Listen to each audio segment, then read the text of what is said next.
সৈয়দানা ইউসুফকে ভাইয়েরা কুয়ার মধ্যে ফেলেছে।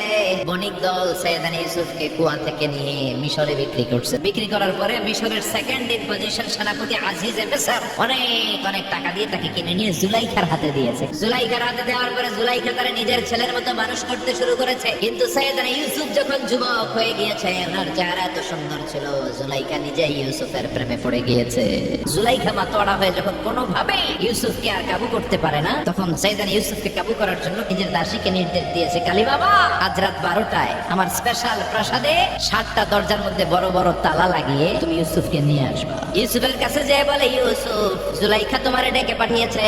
ইউসুফ বলে, রাত বাজে 12টা, এত রাতে কি বলার জন্য ডেকেছে?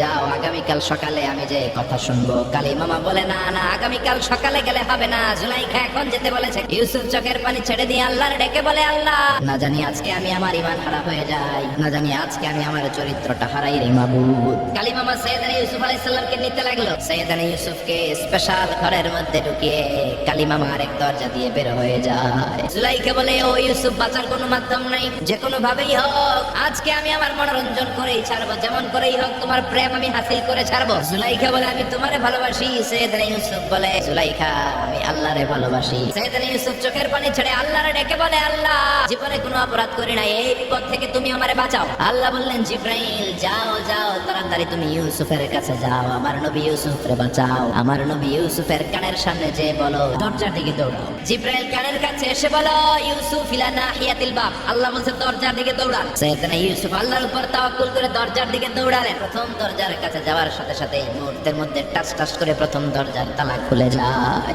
7টা দরজায় 7টা তালা মেরেছে। তিনি দৌড়াতে লাগলেন, একটার পর একটা দরজার তালাগুলো খুলে দিতে লাগলো কে?